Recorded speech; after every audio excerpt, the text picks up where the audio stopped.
Shabbat Shalom, Shabbat Shalom. I want to talk to you about three things that are coinciding.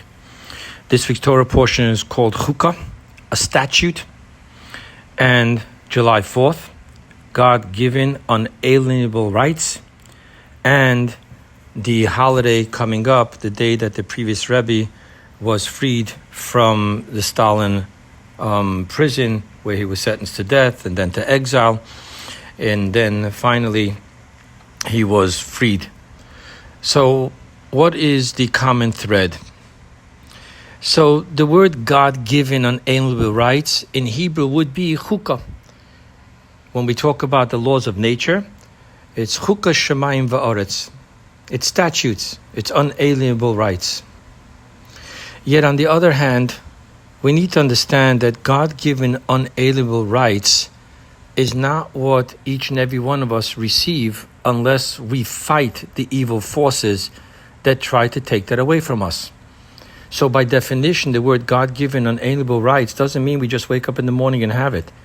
It means that people had to fight for it. People gave their life for it. And we need to continue doing so because democracy at its very core is being attacked and challenged from outside of America and worse yet, from within America.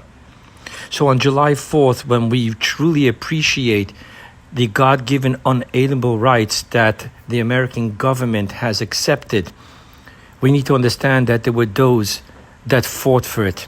The previous Rebbe was put in prison for no other reason than he defied the Stalinist regime, which forbid to educate Jewish people with Torah, to have synagogues, to have all the laws that are needed for Judaism. So let us not just go to the beach and have a barbecue and celebrate this weekend. While we do gratitude, let's also do commitment. We need to rise up and defend our God-given unalienable rights. And I want to just conclude that the attack on God-given unalienable rights comes from both sides. The one that says we're going to force upon you that you have to keep this and this type of behavior, this and this type of law. But then there's the other side in which there's the moral decay from within. When Abraham Lincoln had to make a decision upon the Civil War, he was facing the decay of democracy from within, where the states were using democracy to say that there is no federal government. And I'm not going to get into the history of my take on it, but just understand, sometimes democracy demands that there shouldn't be a mockery, and allowing democracy to give freedom to that which does not have a place to exist.